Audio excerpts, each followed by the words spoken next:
ناظرین،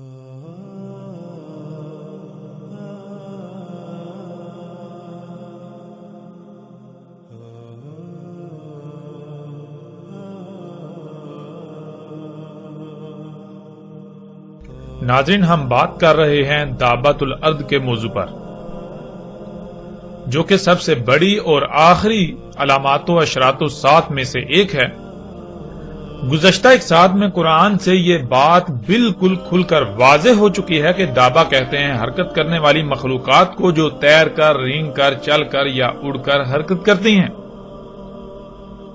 اور پھر ہم یہ بھی جان چکے ہیں کہ اللہ سبحانہ و تعالی نے اپنا سارے کا سارا دابہ یعنی ایسی مخلوقات پانی سے خلق کی جو تیر کر، رینگ کر، چل کر یا اڑ کر حرکت کرتی ہیں، اور اس کے برعکس قرب قیام الساعۃ انسان کا دابہ یعنی انسان کی خلق کردہ ایسی مخلوقات جو تیر کر، رینگ کر، چل کر یا اڑ کر حرکت کریں گی وہ پانی سے نہیں بلکہ ارض سے وجود میں آنا تھی، جو کہ آج پوری دنیا میں دندناتی پھر رہی ہیں۔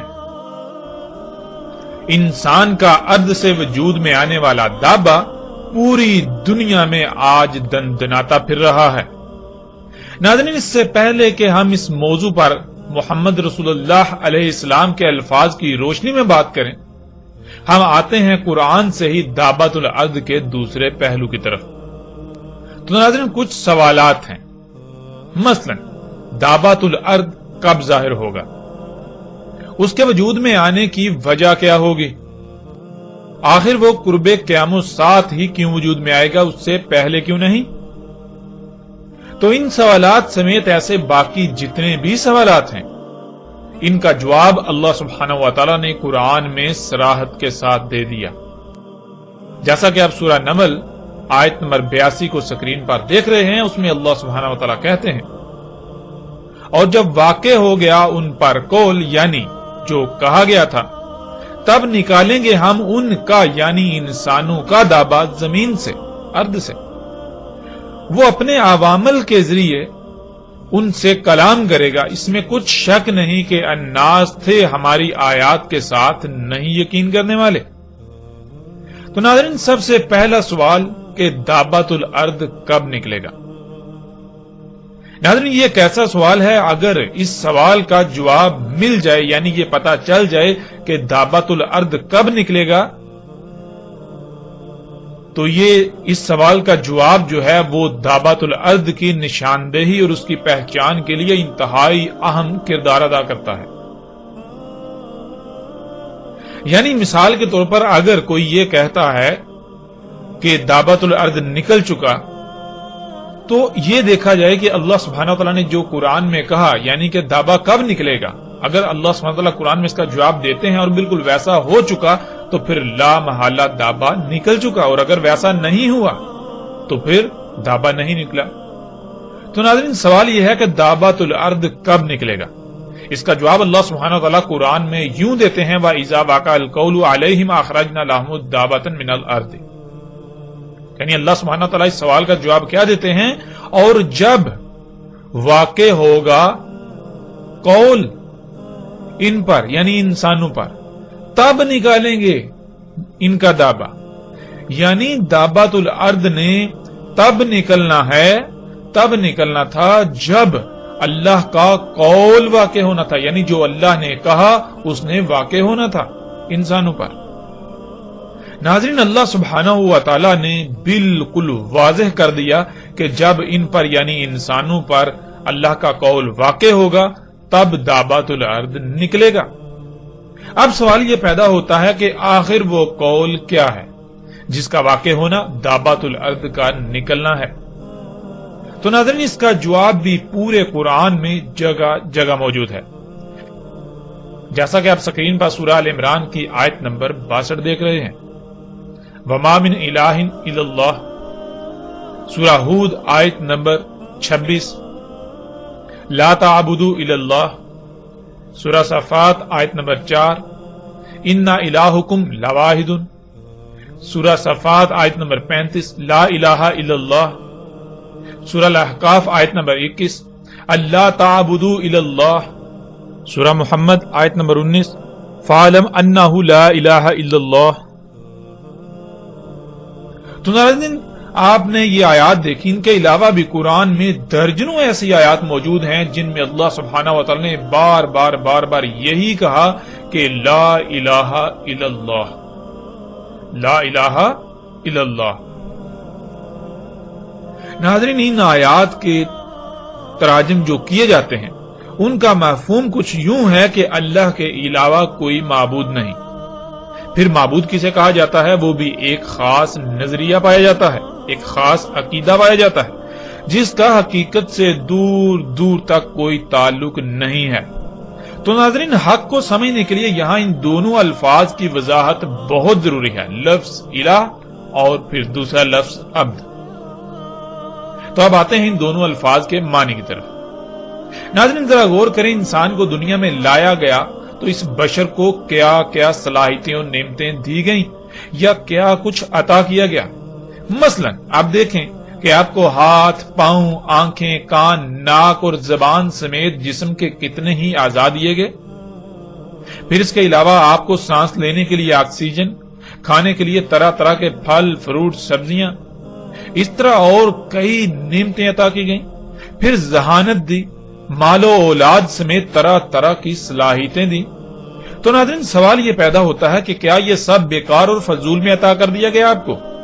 کیا انسانوں کو یہ سب عطا کرنے کا کوئی مقصد نہ تھا؟ قرآن میں کئی مقامات پر اللہ سبحانہ وتعالی نے بالکل واضح کر دیا کہ اللہ سب کچھ حق کے ساتھ خلق کرتا ہے، یعنی اللہ جو کچھ بھی کرتا ہے تو اس کا کوئی نہ کوئی مقصد ضرور ہوتا ہے، وہ بے مقصد کچھ بھی نہیں کرتا۔ اللہ سبحان ہے یعنی پاک ہے اس سے کہ وہ کچھ بھی بے مقصد کرے، وہ کچھ بھی بے مقصد خلق کرے، وہ کچھ بھی بے مقصد عطا کرے، اللہ اس سے پاک ہے۔ ناظرین جب اللہ سبحانہ وتعالی کچھ بھی بے مقصد خلق نہیں کرتا، کچھ بھی بے مقصد عطا نہیں کرتا، تو پھر ظاہر ہے اس نے انسان کو اتنا کچھ عطا کیا تو یہ کیسے ہو سکتا ہے کہ یہ سب کا سب بے مقصد ہو؟ اس نے ہر شے کا کوئی نہ کوئی مقصد ضرور طے کر دیا۔ اب ناظرین اگر تو انسان ان سب کا استعمال یعنی جو کچھ بھی اسے عطا کیا گیا اس سب کا استعمال اسی مقصد کے لیے کرتا ہے تو اس کا الہ اللہ ہے، ورنہ اگر وہ جس کے پیچھے اس کا استعمال کرے گا وہی اس کا الہ کہلائے گا، وہی اس کا الہ ہوگا۔ اگر وہ اپنی خواہشات کی تکمیل کے لیے اپنی صلاحیتوں کا استعمال کرتا ہے، اپنی ذہانت، اپنے مال و اولاد کا استعمال کرتا ہے، خواہ ایک رائی برابر بھی عمل کیوں نہ کرے، تو اس کا الہ اس کی اپنی خواہشات ہوں گی۔ اسی کا اللہ سبحانہ وتعالی نے قرآن میں بھی ذکر کیا ہوا ہے۔ اگر وہ دنیاوی مال و متاع کے پیچھے اپنی صلاحیتوں کا استعمال کرتا ہے تو اس کا الہ دنیاوی مال و متاع جسے اللہ سبحانہ وتعالی نے قرآن میں بار بار شیطان قرار دیا، یعنی اس کا الہ شیطان ہوگا۔ اس طرح ناظرین آپ جس کے پیچھے اس کا استعمال کریں گے وہی آپ کا الہ ہوگا، اور آپ اس کے پیچھے اللہ کی عطا کردہ نعمتوں، صلاحیتوں، ذہانت، مال و اولاد کا استعمال یہ اس کی عبادت کہلائے گی۔ لفظ عبد کہتے ہیں غلامی کرنے کو، یعنی جو کچھ آپ کے پاس ہو، جو کچھ آپ کو عطا کیا گیا ہو، جو آپ کے پاس صلاحیتیں ہوں، جو آپ میں صلاحیتیں ہوں، جس کے پیچھے ان کا استعمال کرنا، یہ اس شے کی غلامی کرنا کہلاتا ہے۔ اور ایسا کرنے والا غلام جسے عربی میں عبد کہتے ہیں۔ عبد، غلام، عابدو، غلامی کر رہا ہے، یعنی جو اس کے پاس ہے، جو اس کے پاس صلاحیتیں ہیں، جو اس کو عطا کیا گیا، وہ اس کا کسی کے پیچھے، کسی کے کہے کے مطابق استعمال کر رہا ہے۔ ناظرین یہ تھا اللہ کا قول جس نے واقع ہونا تھا کہ لا الہ الا اللہ، یعنی نہیں الہ مگر اللہ۔ اور ناظرین آپ قرآن میں غور کریں تو آپ کو پتا چلے گا کہ جتنے بھی رسول اللہ سبحانہ وتعالی نے بھیجے، کوئی ایک بھی اللہ کا نبی یا رسول ایسا نہیں جس کی یہی دعوت نہ ہو۔ تمام کے تمام اللہ کے رسولوں کی یہی دعوت رہی، ہر رسول نے یہی کہا لا الہ الا اللہ، جیسا کہ کچھ آیات آپ کے سامنے ہیں۔ سورہ الانبیاء کی آیت نمبر 25 میں کیا ہے اس میں بالکل واضح ہم دیکھ سکتے ہیں، اس میں اللہ سبحانہ وتعالی نے کہا اور نہیں بھیجا ہم نے تجھ سے پہلے رسولوں میں سے کوئی ایک بھی رسول، اور اگر بھیجے ہیں تو ہر رسول کی طرف ہم نے یہی وحی کیا کہ اس میں کچھ شک نہیں کہ وہ یہی کہے کہ میری طرف اس نے یہی وحی کیا ہے، نہیں الہ مگر میں الہ ہوں، بس میری ہی غلامی کرو۔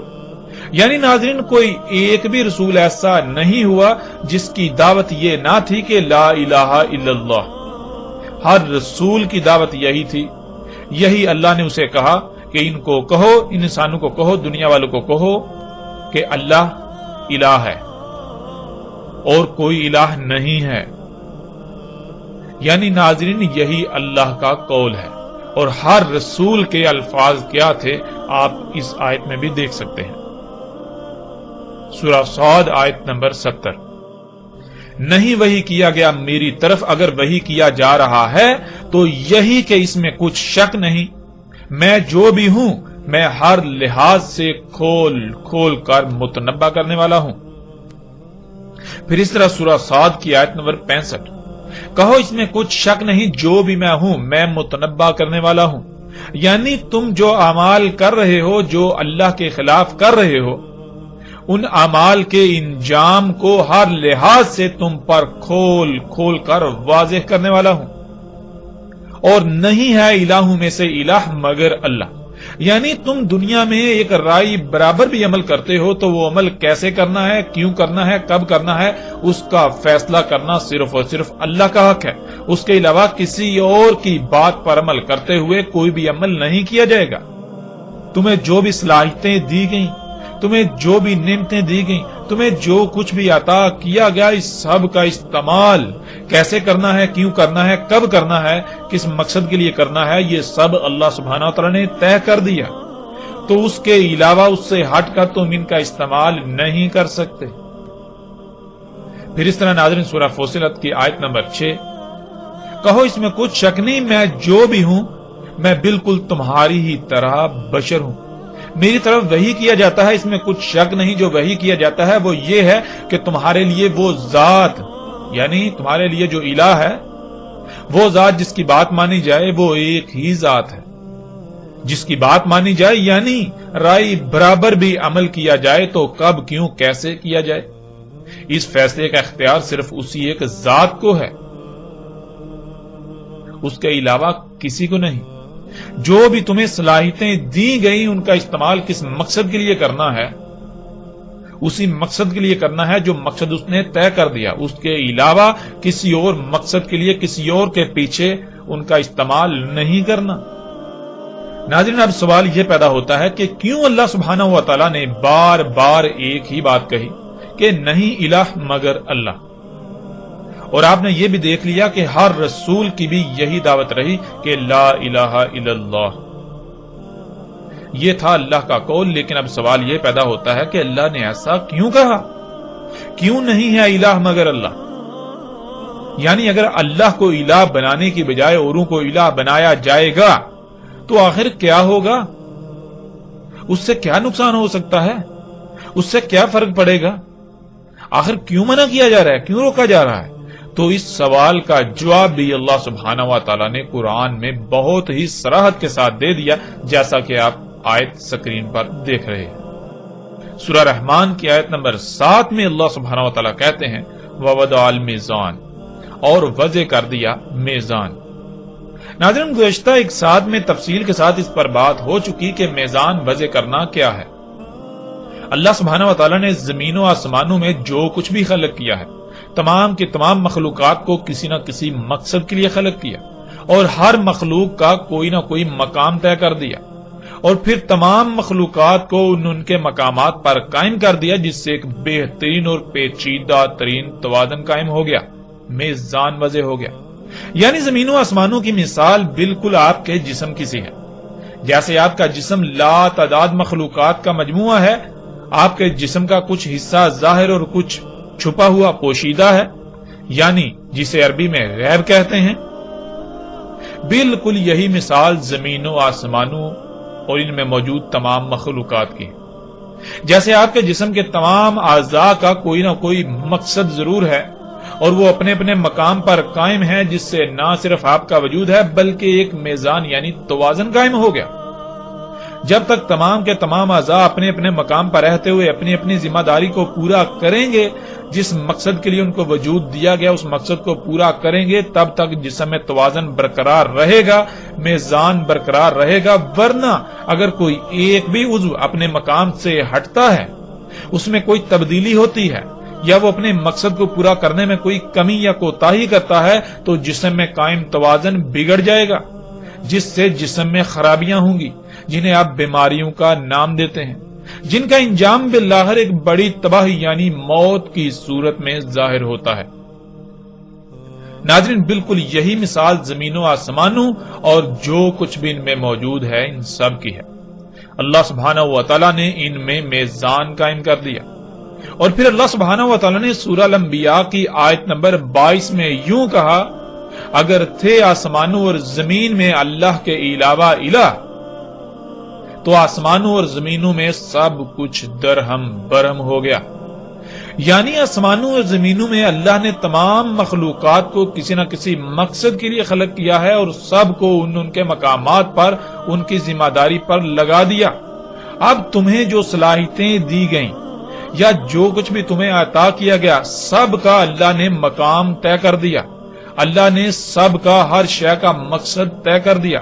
اگر تم ان کا استعمال یا انہیں اللہ کے طے کردہ مقام سے ہٹاؤ گے تو آسمانوں اور زمینوں میں سب بگڑ جائے گا، آسمانوں اور زمینوں میں بگاڑ ہو کر سب کچھ تباہیوں کا شکار ہو جائے گا۔ ناظرین، یہی وہ وجہ تھی جس وجہ سے اللہ سبحانہ و تعالیٰ نے کہا کہ کوئی ایک بھی رسول نہیں بھیجا، اگر بھیجے یعنی جتنے بھی رسول بھیجے تو ہر ایک کو یہی وحی کیا کہ ان کو کہو لا الہ الا اللہ۔ کیوں ایسا کہا؟ اس لیے کہ اگر اللہ کو الہ نہیں بناؤ گے، اوروں کو الہ بناؤ گے، تو زمین و آسمانوں میں اللہ کا قائم کردہ توازن بگڑ جائے گا، یوں سب کچھ درہم برہم ہو جائے گا۔ ناظرین، گزشتہ اقوام کو بھی یہی کہا گیا اور موجودہ قوم کو بھی یہی کہا گیا، لیکن نہ ہی گزشتہ قومیں اپنے مفسد اعمال سے باز آئیں، اللہ کے علاوہ اوروں کو الہ بنانے سے باز آئیں، اور نہ ہی موجودہ قوم باز آ رہی ہے، جیسا کہ آپ آیات میں دیکھ سکتے ہیں۔ اللہ سبحانہ و تعالیٰ سورہ الاحقاف کی آیت نمبر 3 میں کہتے ہیں، نہیں خلق کیا ہم نے آسمانوں یعنی زمین کے گرد گیسوں کے ساتھ تہ در تہ حصار کو، اور نہ زمین کو، اور نہ ہی وہ جو کچھ بھی ان کے درمیان ہے، اور اگر خلق کیا ہے تو حق کے ساتھ، یعنی ان سب کی تخلیق کا کوئی نہ کوئی مقصد ہے، اور سب کو جس مقصد کے لیے خلق کیا، خلق کر کے انہیں ان کے مقامات پر قائم کر دیا تاکہ اس مقصد کو پورا کریں جس مقصد کے لیے انہیں خلق کیا، اور یوں آسمانوں اور زمینوں میں وضع کردہ توازن برقرار رہے۔ اور اگر ان میں سے کسی ایک بھی مخلوق کو اس کے مقام سے ہٹایا جائے گا تو آسمانوں اور زمینوں میں بگاڑ پیدا ہوگا اور نتیجتاً تباہیاں آئیں گی، کیونکہ ہم نے ہر عمل کا رد عمل بھی خلق کیا ہے، اور وہ لوگ جو اس دعوت کو، ان باتوں کو تسلیم کرنے سے عملاً انکار کر رہے ہیں، ان کو ان کے ایسے اعمال سے متنبہ کیا جاتا ہے، اور وہ اس متنبہ کرنے کے باوجود، ان حقائق کو سامنے آنے کے باوجود، ہر لحاظ سے کھل جانے کے باوجود کوئی اہمیت نہیں دیتے، ان حقائق کو نظر انداز کرتے ہیں۔ ناظرین، یہ تھا اللہ کا قول کہ لا الہ الا اللہ، اور اگر تھے آسمانوں اور زمینوں میں اللہ کے علاوہ اور الہ، تو پھر کیا ہوتا؟ تو آسمانوں اور زمینوں میں سب کچھ درہم برہم ہو گیا، ان میں فساد ہو گیا، پھر طرح طرح کی بیماریاں، مصیبتیں، تکالیف، تباہیاں، آندیاں، طوفان، زلزلے، انسانوں کا تقسیم در تقسیم ہو کر ایک دوسرے کی گردنیں مارنا، جنگ و جدل، نفرتیں، دشمنیاں، کیا یہ سب نہیں ہو گیا؟ یہ سب ہو گیا۔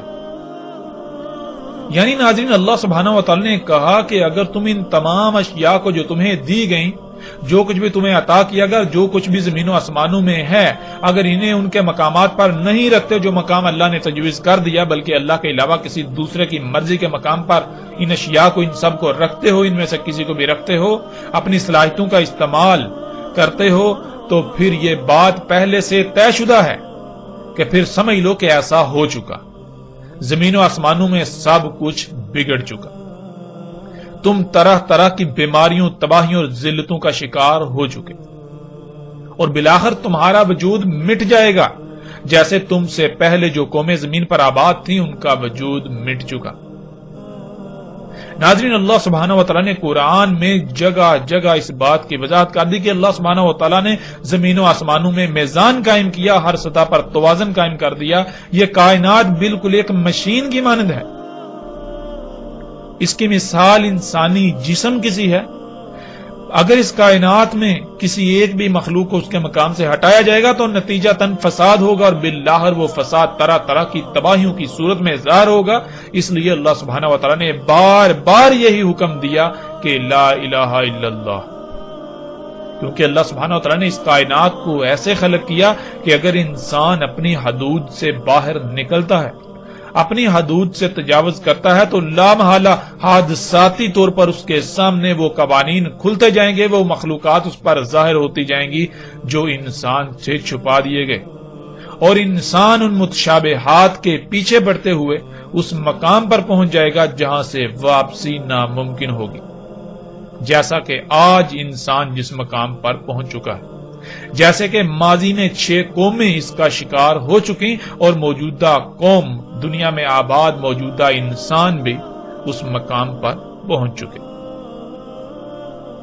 ناظرین، یہ تھا وہ اللہ کا قول، اور قول کا واقع ہونا کیا تھا؟ قول کا واقع ہونا یہ تھا کہ جب انسان نہیں مانے گا، وہ کہے گا کہ نہیں، ایسا کچھ بھی نہیں ہے، بلکہ یہ سب تو ترقی ہے، ہمیں تو ترقی کرنی ہے، ہم فطرت پر انحصار نہیں کر سکتے، فطرت پر انحصار کریں گے تو ہماری رفتار بہت سست رہے گی، لیکن ہم تو تیز رفتاری چاہتے ہیں، اس لیے ہمیں اپنی ضروریات کی اشیاء خود خلق کرنی ہے۔ تو جب وہ ایسا کرنا شروع کرے گا، فطرت میں مداخلت شروع کرے گا، تو پھر قول واقع ہو جائے گا، یعنی پھر وہ سب ہوگا جس سے اللہ نے اپنے رسولوں کے ذریعے متنبہ کیا کہ زمین و آسمانوں میں خرابیاں ہوں گی، سب کچھ درہم برہم ہو جائے گا، فساد ہوگا، تباہیاں آ جائیں گی، بیماریاں، مصیبتیں، تکلیفیں، زلزلے آ جائیں گے، تمہیں ہر طرف سے گھیر لیں گے، تمہارا وجود مٹ جائے گا۔ اسی دوران انسان آگے بڑھتا بڑھتا اس مقام پر پہنچ جائے گا کہ دابا خلق کر بیٹھے گا، یعنی اللہ کے دابا کے برعکس اپنی سواری کی حاجت کو پورا کرنے کے لیے اپنا تیز ترین تیز رفتار دابا خلق کر بیٹھے گا۔ یعنی اللہ سبحانہ و تعالیٰ نے جب سب کچھ قدر کے ساتھ، مطلب کہ پورے علم اور حکمت، حساب کتاب کے ساتھ خلق کیا ہے، تو پھر جب انسان اللہ کے اس قول کے خلاف چلیں گے، اپنی حدود سے باہر نکلیں گے، فطرت میں مداخلت شروع کر دیں گے، تو لا محالہ پھر یہ طے ہے کہ دابا نکلے گا، یعنی حادثاتی طور پر قوانین فطرت انسان پر کھلتے چلے جائیں گے، اور وہ ان پر عمل کرتا ہوا اس مقام پر پہنچ جائے گا کہ تیز ترین سواری کے ذرائع سامنے آ جائیں گے۔ ناظرین، اس پر الگ سے انا علینا بیانہ کے تحت مزید اور مکمل تفصیلات کے ساتھ بات کریں گے، لیکن اب تک یہ بات بالکل واضح ہو چکی کہ اللہ کا قول کیا تھا اور قول کا واقع ہونا کیا تھا۔ اور ناظرین، آج آپ غور کریں کہ کیا قول واقع نہیں ہو چکا؟ کیا انسان نے اللہ کے علاوہ اوروں کو الہ نہیں بنایا؟ اس کے نتیجے میں اس زمین اور اس کے گرد 7 تہ در تہ گیسوں کے حصار جو کہ زمین کے 7 آسمان ہیں، ان سب میں فساد نہیں ہو چکا؟ ان میں خرابیاں نہیں ہو چکی؟ وہ درہم برہم نہیں ہو چکے؟ ذرا غور تو کریں، جب انسان نے اللہ کی عطا کردہ صلاحیتوں کا استعمال اللہ کے علاوہ اپنے مقاصد کے حصول کے لیے کیا، تو آج زمین و آسمانوں کی حالت کیا ہو گئی؟ ذرا غور تو کریں، کیا آپ اندھے ہو چکے ہیں؟ کیا آپ مردہ ہو چکے ہیں؟ ذرا غور تو کریں، طرح طرح کی بیماریاں، مصیبتیں، تکالیف، سیلاب، آندیاں، طوفان، سونامی، زلزلے، بھوک افلاس، جنگیں، قتل و غارت گری، فراڈ، خوراک کی قلت، آسمان کا پھٹ جانا، زمین کے گرد آکسیجن پر مشتمل پہلا آسمان طرح طرح کی زہریلی گیسوں سے بھر چکا، جس کی وجہ سے طرح طرح کی مصیبتوں کا سامنا کرنا پڑ رہا ہے زمین کی تمام مخلوقات کو۔ انسانوں کا گروہ در گروہ تقسیم ہو کر ایک دوسرے کی گردنیں کاٹنا، زمین پر انسانوں میں ایک طبقہ امیر سے امیر تر، دوسرا غریب سے غریب تر۔ ناظرین غور تو کریں، کیا یہ سب نہیں ہو چکا؟ کیا پوری دنیا آج ان سب کی لپیٹ میں نہیں آ چکی؟ یہ سب تو اللہ کے قول کا واقع ہونا تھا۔ اور ناظرین اللہ کا قول تو کب کا واقع ہو چکا، لیکن دابا نہیں نکلا، یہ کیسے ہو سکتا ہے؟ ایسا کیسے ہو سکتا ہے کہ اللہ کا قول واقع ہوئے بھی ایک عرصہ ہو گیا، پوری دنیا اس کی لپیٹ میں ہے اور دابا نکلا ہی نہیں؟ یہ کیسے ہو سکتا ہے؟ ناظرین اس پہلو سے بھی بالکل واضح ہو گیا کہ آج نہ صرف اللہ کا قول واقع ہو چکا ہے، بلکہ قول کے واقع ہونے پر جس دابا کا نکلنا تھا وہ آج پوری دنیا میں دندناتا پھر رہا ہے۔ انسان کا دابا جو زمین سے وجود میں آیا، یعنی انسان کی خلق کردہ حرکت کرنے والی مخلوقات جو تیر کر، رینگ کر، چل کر یا اڑ کر سفر کرتی ہیں، حرکت کرتی ہیں، جو پانی سے نہیں بلکہ زمین کے عناصر لوہے، تانبے، پلاسٹک، خام تیل وغیرہ سے وجود میں آیا۔ ناظرین یہ بات جان لیں کہ دنیا کی کوئی طاقت اس کا رد نہیں کر سکتی اور نہ ہی اس بات کو غلط ثابت کر سکتی ہے۔ دابۃ الارض نکل چکا اور ساتھ بالکل سر پر آ چکی، اور ساتھ سے پہلے ایک عظیم عذاب جو کہ القاریہ ہے وہ دروازے پر دستک دے رہی ہے۔ القاریہ جس کے نتیجے میں دنیا کی 70% سے زائد آبادی تباہ کن ایٹمی بموں کی نظر ہو جائے گی اور تقریباً تمام کے تمام جدید شہر صفحہ ہستی سے مٹ جائیں گے، جس پر تفصیل سے آئندہ ایک ساتھ میں القاریہ کے موضوع کے تحت بات ہوگی۔ ناظرین اسی موضوع پر آگے بڑھنے سے پہلے یہاں ایک اور پہلو پر بات کرنا بہت ضروری ہے، اور وہ یہ ہے کہ حسب معمول باقی تمام موضوعات کی طرح اس بارے میں بھی یہ جھوٹ اتنا پھیلا دیا گیا جو کہ زبان زدے عام ہے کہ زمین سے جانور نکلے گا اور وہ لوگوں سے باتیں کرے گا۔ حالانکہ حقیقت کیا ہے وہ آپ کے سامنے ہے۔ اب بات کرتے ہیں کہ وہ لوگوں سے کلام کرے گا، انسانوں سے کلام کرے گا، جس کے بارے میں یہ پھیلا دیا گیا کہ وہ لوگوں سے باتیں کرے گا، اور اس کی بنیاد قرآن کی یہی آیت ہے، وَإِذَا وَقَعَ الْقَوْلُ عَلَيْهِمْ أَخْرَجْنَا لَهُمُ دَابَّةً مِنَ الْأَرْضِ تُكَلِّمُهُمْ أَنَّ النَّاسَ كَانُوا بِآيَاتِنَا لَا يُوقِنُونَ۔ اور جب واقع ہو گیا ان پر جو کہا گیا تھا، نکالیں گے ہم ان کا دابا زمین سے، وہ اپنے عوامل کے ذریعے ان سے کلام کرے گا، اس میں کچھ شک نہیں، الناس تھے ہماری آیات کے ساتھ نہیں یقین کرنے والے۔ ناظرین اس آیت کی بنیاد پر یہ کہا جاتا ہے کہ دابا لوگوں سے باتیں کرے گا، لیکن سوال یہ پیدا ہوتا ہے کہ کیا باتیں کرے گا؟ یہ آج تک نہیں بتایا گیا۔ حالانکہ آیت میں تو بالکل واضح ہے کہ وہ جو کلام ہوگا، دابا کا کلام کیا ہوگا؟ کلام یہ ہوگا وہی جو اللہ نے کہا تھا، جس کا وہ انسان یقین نہیں کر رہے تھے، وہ ان کے سامنے ہوگا، وہ اس کا کلام ہوگا۔ ناظرین اس آیت میں لفظ تکلمہم آیا ہے، جس کا ترجمہ یہ کر دیا جاتا ہے کہ وہ لوگوں سے باتیں کرے گا۔ حقیقت کیا ہے اب بات کرتے ہیں اس پر، اور حقیقت کھول کر ہر لحاظ سے آپ کے سامنے رکھتے ہیں۔ ناظرین اس سے پہلے کہ اس کے کلام کرنے کی طرف آئیں، پہلے یہ جاننا بہت ضروری ہے کہ وہ کلام ہے کیا، یعنی وہ کلام ہے کیا جو دابۃ الارض سے مشروط ہے۔ اس سوال کا جواب اللہ سبحانہ و تعالیٰ آیت کے اگلے حصے میں ہی دے دیتے ہیں، ان الناس کانوا بآیاتنا لا یوقنون۔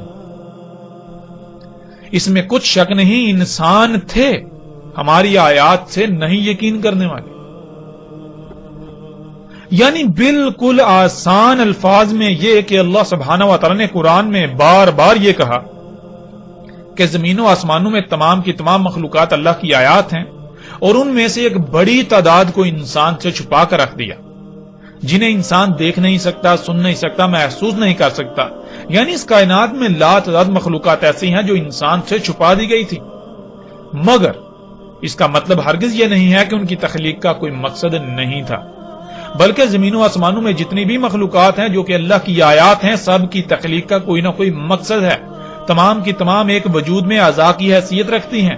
جب تک یہ تمام اپنے اپنے مقام پر رہتے ہوئے اپنی اپنی ذمہ داری پوری کریں گی تو پورا وجود ٹھیک رہے گا، یعنی زمین و آسمان ٹھیک رہیں گے، ان میں کوئی خرابی نہیں ہوگی، اور انسانوں سمیت تمام مخلوقات ہر طرح سے محفوظ اور سلامت رہیں گی۔ لیکن اگر کسی بھی مخلوق جو کہ اللہ کی آیت ہے کو اس کے مقام سے ہٹا دیا جائے گا، اس میں چھیڑ چھاڑ کی جائے گی، اس میں تبدیلی کی جائے گی، اس کا مقام بدلا جائے گا، تو پھر اللہ کے قائم کردہ توازن میں، میزان میں بگاڑ ہو جائے گا، جس کا نتیجہ تباہیوں کی صورت میں تمہارے سامنے آئے گا، اور پھر نقصان تمہارا اپنا ہی ہوگا۔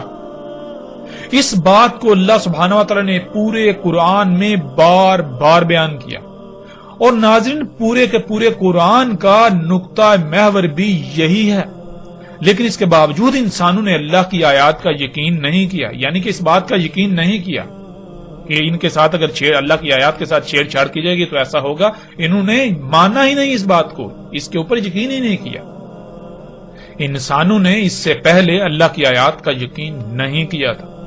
انہوں نے اپنے اعمال سے یہی دعویٰ کیا کہ نہیں، فطرت میں چھیڑ چھاڑ کرنے، فطرت میں تبدیلیاں کرنے، یعنی اللہ کی آیات جو کہ تمام کی تمام مخلوقات ہیں، ان میں پنگے لینے سے کچھ بھی نہیں ہوگا۔ تو ناظرین یہی بات اللہ نے کہی کہ تم اللہ کی آیات کا یقین نہیں کرتے تھے، لیکن جب دابا نکلے گا تو اس کا کلام یہی ہوگا کہ دیکھو تم یقین نہیں کرتے تھے، یعنی اس بات کو، یہ جو ابھی تم اپنی آنکھوں سے دیکھ رہے ہو، اس کا یقین نہیں کرتے تھے اس سے پہلے۔ جب دابا نکلے گا تو اس کا کلام یہی ہوگا کہ دیکھو تم یقین نہیں کرتے تھے نا۔ جب تم نے یقین نہ کیا اور اللہ کی آیات میں پنگے لیے تو وہی ہو گیا جس کا تم یقین نہیں کرتے تھے۔ ناظرین یہ تھا دابا کا کلام۔ اب سوال یہ پیدا ہوتا ہے کہ دابا کس طرح ایسا کہے گا؟ کیا جس طرح دو شخص آپس میں ایک دوسرے سے گفتگو کرتے ہیں اس طرح سے وہ بات کرے گا، اس طرح کلام کرے گا، یا پھر کسی اور طریقے سے؟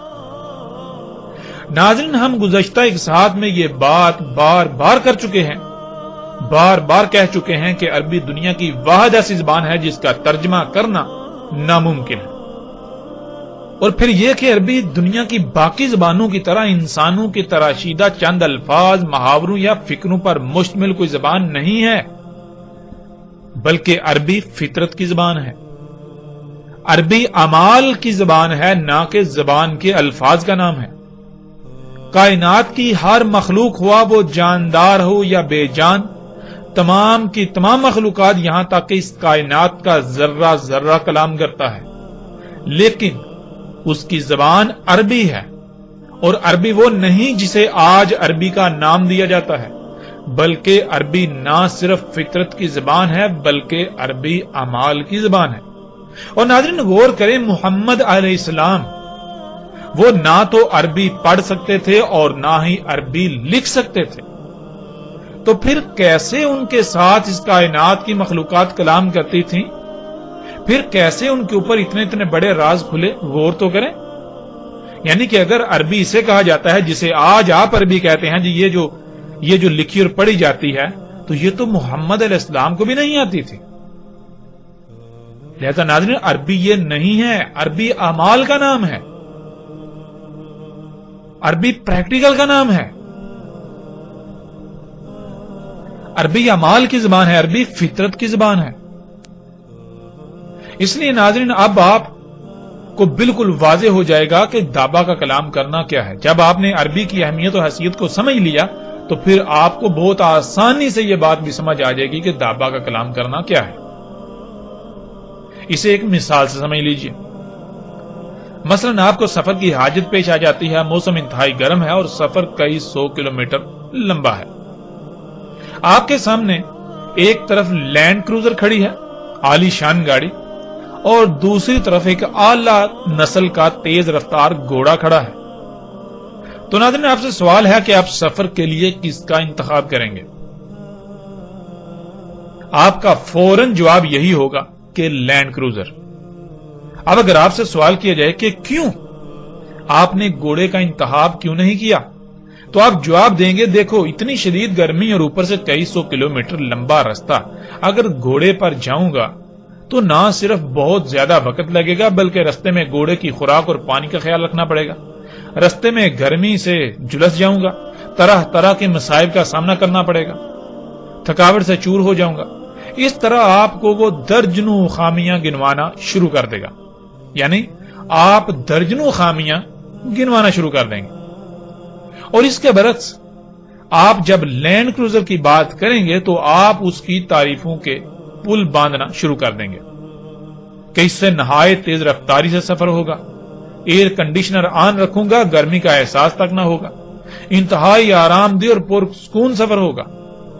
اب ناظرین ذرا غور کریں اس بات پر، آپ کو یہ کس نے کہا جو آپ نے گھوڑے کے بارے میں کہا، اور پھر اس کے برعکس جو لینڈ کروزر کے بارے میں آپ نے باتیں کی، یہ سب باتیں آپ کو کس نے بتائیں؟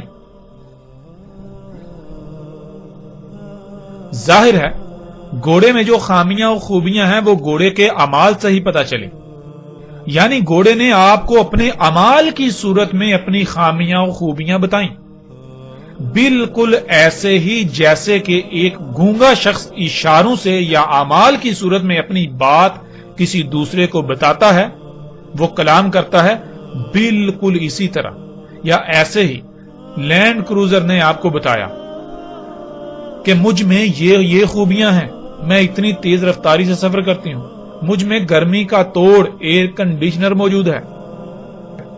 اور لینڈ کروزر نے آپ کو زبان سے نہیں بلکہ جیسے ایک گونگا شخص اپنے اعمال یا اپنی مختلف حرکتوں کے ذریعے دوسروں سے کلام کرتا ہے، انہیں اپنی بات بتاتا ہے، بالکل اسی طرح لینڈ کروزر نے یا گھوڑے نے آپ سے کلام کیا۔ یہ ہے ناظرین عربی زبان اور عربی میں کسی بھی مخلوق کا کلام کرنا۔ جب آپ کسی شے میں غور کرتے ہیں تو اس کے نتیجے میں آپ کو حاصل ہونے والا علم وہ اس مخلوق کا آپ سے کلام ہوتا ہے۔ انسانوں کا معاملہ یہ ہے، اگر ان سے پہاڑوں کو چھپا دیا جاتا، پہاڑ اللہ کے غیب میں سے ہوتے اور پھر انسانوں کو سامنے کہا جاتا کہ پہاڑ کلام کرتے ہیں، پہاڑ بتا دیتے ہیں کہ ان میں کیا کیا موجود ہے، تو انسان یہی سمجھتے کہ جیسے ہماری زبان ہے، جیسے ہم ایک دوسرے سے بات کرتے ہیں، بالکل ایسے ہی پہاڑوں کا معاملہ ہے۔ ناظرین لیکن کیا حقیقت یہی ہوتی؟ ہرگز نہیں، ہرگز نہیں۔ حقیقت کیا ہے وہ آپ کے سامنے ہے۔ ناظرین جیسے وہ شخص جو چینی زبان نہیں سمجھتا، اس کے سامنے چینی زبان میں بات کی جائے گی تو اس کے لیے اس بات کرنے والے کی حیثیت ایسے ہی ہوگی کہ جیسے کوئی گونگا اس کے سامنے کھڑا ہے، وہ اس کی بات نہیں سمجھ سکتا۔ ناظرین بالکل ایسے ہی کائنات کی مخلوقات کا کلام وہی سمجھ سکتے ہیں جو غور و فکر کرتے ہیں۔ پہاڑ کلام کرتے ہیں، وہ بتاتے ہیں کہ ان کے اندر کیا کیا موجود ہے، لیکن پہاڑوں کا کلام انسان کی طرح زبان سے نہیں ہوتا، اور نہ ہی ہر کوئی ان کا کلام سمجھ سکتا ہے۔ جیسے چینی زبان میں اگر کوئی بات کرتا ہے تو اس کی بات وہی سمجھ سکتا ہے جو چینی پر عبور رکھتا ہے، بالکل ایسے ہی پہاڑوں سے وہی کلام کر سکتا ہے جس کے اندر وہ صلاحیت موجود ہے، یعنی جو غور و فکر کرتا ہے۔ ہر کوئی ان کا کلام نہیں سمجھ سکتا، بلکہ پہاڑوں کا کلام وہ لوگ سمجھتے ہیں، وہ لوگ پہاڑوں کی بات سمجھنے کی صلاحیت رکھتے ہیں جو پہاڑوں میں غور و فکر کرتے ہیں۔ بالکل ایسے ہی ناظرین دابۃ الارض نے کلام کرنا تھا کہ دیکھو اسی کا تم یقین نہیں کرتے تھے، لو آج اپنی آنکھوں سے دیکھ لو۔ مطلب یہ کہ دابۃ الارض کا کلام اس کے اعمال کی صورت میں ہونا تھا، نہ کہ انسانوں کی طرح زبان سے۔ اور جب آیت میں آپ دیکھیں تو آیت میں تو یہ ہے کہ لا یوقنون، یعنی تم یقین نہیں لاتے تھے، تمہیں یقین نہیں تھا۔ اور پھر ہر کوئی یہ جانتا ہے کہ یقین کرنے کے لیے یا تو اتنا علم آ جانا لازمی ہے کہ بات کا انکار کرنا ناممکن ہو جائے، یا پھر کسی شے کا آنکھوں کے سامنے آ جانا، یعنی کہ آپ اپنی آنکھوں سے دیکھ لیں، اپنے کانوں سے سن لیں، یہ ہوتا ہے یقین کرنا۔ یعنی کہ جب تمہیں زبان سے یہ بتایا جاتا تھا، جب تمہیں رسولوں کے ذریعے اللہ یہ کہتا تھا، اس وقت تم اس بات کا یقین نہیں کرتے تھے، تم یہ نہیں مانتے تھے، یعنی تمہیں یقین نہیں تھا۔ لو آج تم اپنی آنکھوں سے یہ سب ہوتا ہوا دیکھ رہو۔ آج جب تم اپنی آنکھوں سے ہوتا ہوا دیکھ رہے ہو تو کیا آج تم انکار کر سکتے ہو؟ ظاہر ہے اب تو تم نے اپنی آنکھوں سے دیکھ لیا نا، اب انکار کیسے ہو سکتا ہے؟ تو ناظرین، دابۃ الارض کا کلام اس کے اعمال کی صورت میں ہونا تھا، نہ کہ انسان کی طرح زبان سے، اور اس کا ذکر تو اللہ سبحانہ و تعالیٰ نے اس آیت میں بھی کر دیا۔ تکلمہم، شروع میں تے کا استعمال ہو گیا، جس کی وجہ سے معنی یہ بن جاتے ہیں کہ پیچھے موجود عوامل کے ذریعے کلام کرے گا۔ اگر لفظ کے شروع میں تے کا استعمال نہ ہوتا تو لفظ کلمہم ہوتا، جس کے معنی براہ راست کلام کرنا کے ہوتا۔ ناظرین، آیت میں یہ نقطہ انتہائی اہم ہے، اگر آپ نے اس نقطہ پر توجہ نہ دی تو آپ بہت بڑی غلط فہمی کا شکار ہو کر دابا کے کلام کرنے کو نہیں پہچان سکیں گے۔ اسے آپ یوں بھی سمجھ سکتے ہیں کہ یہ دابا جو کہ انسانوں کے اعمال سے وجود میں آیا، یہ دابا بذات خود، اس کا وجود میں آنا اور اس کی وجہ سے زمین و آسمانوں میں اللہ کی آیات کا فساد زدہ ہونا، یہ سب ہی وہ کلام ہے جس کا اللہ نے پہلے ہی کہہ دیا تھا۔ مزید آسانی کے لیے لفظ تکلم کو سمجھ لیں۔ اگر شروع سے تے کو ہٹا دیا جائے تو یہ لفظ بن جائے گا کلمہم، جس کے معنی ہے جیسے ہم ایک دوسرے سے براہ راست کلام کرتے ہیں، بات کرتے ہیں، اس طرح براہ راست بات کرنا۔ اور تکلمہم یعنی شروع میں تے کا استعمال ہو جانا، شروع میں تے کا استعمال ہو گیا تو اس کے معنی یوں بن جائیں گے، مثال کے طور پر آپ ایک گاڑی انتہائی لاپرواہی سے چلا رہے ہیں اور آپ کی یہ حرکت ہی کلام کر رہی ہے، یعنی آپ کی یہ حرکت ہی بتا رہی ہے کہ اس کا انجام کیا ہونے والا ہے، یعنی اس طرح گاڑی چلانے سے گاڑی خراب ہو جائے گی۔ اسے ناظرین تکلم کہا جائے گا۔ تو ناظرین غور کریں، کیا دابۃ الارض آج کلام نہیں کر رہا؟ یعنی تکلمہم موجودہ انسانوں سے کلام نہیں کر رہا اپنے عوامل کے ذریعے، اور بالکل وہی نہیں کہہ رہا جو اللہ سبحانہ و تعالیٰ نے اپنے ہر رسول کے ذریعے کہا۔ نہ صرف کہہ رہا ہے، کہہ نہیں رہا، بلکہ آنکھوں کے سامنے لے آیا وہ۔ اگر دابا بھی زبان سے کہتا، جنہوں نے رسولوں کی بات پر یقین نہ کیا تو وہ دابا کی بات پر یقین کہاں کرتے؟ تو یہاں تو آیت میں تو بات کی گئی ہے یقین کرنے کی، کہ تم تب یقین نہیں کرتے تھے، لو آج تمہیں یقین ہو گیا نا۔ یعنی کہ اس وقت تو تمہیں صرف زبان سے کہا جاتا تھا، تم نے نہیں مانا، تمہیں یقین نہیں، آج تو تم اپنی آنکھوں سے دیکھ رہے ہو نا، اب کیسے جھٹلا سکتے ہو، اب کیسے انکار کر سکتے ہو؟ ناظرین، اِنَّ عَلَيْنَا بِيَانَهُ میں آپ پر یہ بات مزید تفصیل کے ساتھ واضح ہو جائے گی، اور آگے چل کر آئندہ موضوعات پر بھی جب بات ہوگی آئندہ ایک ساتھ میں، تو تب بھی صراحت کے ساتھ یہ بات واضح ہو جائے گی کہ اللہ سبحانہ و تعالیٰ نے زمین و آسمانوں کو گیسوں سے خلق کیا، جسے آپ مادہ کہتے ہیں، یہ سب گیسوں کو کیمیائی عوامل سے گزار کر منجمد کیا گیا۔ ناظرین، ان میں بہت سی گیسیں ایسی ہیں جو انسانوں سمیت زمین کی باقی مخلوقات کے لیے انتہائی نقصان دہ ہیں، انتہائی تباہ کن ہیں، سوائے چند ایک۔ اگر انسان فطرت میں چھیڑ چھاڑ کرتا ہے، اپنی ضروریات کو پورا کرنے کے لیے فطرت پر انحصار کرنے کے بجائے فطرت میں تبدیلیاں کر کے خود خلق کرتا ہے، جیسا کہ وہ آج کر رہا ہے، تو پھر جب مادے کو کیمیائی عوامل سے گزار کر وہ اپنی ضروریات کی اشیاء خلق کرے گا تو پھر ان سے گیسیں خارج ہوں گی۔ وہ گیسیں کہاں جائیں گی؟ ان سے کیا کیا نقصانات ہوں گے؟ ان سے زمین و آسمانوں میں کس قدر فساد ہوگا؟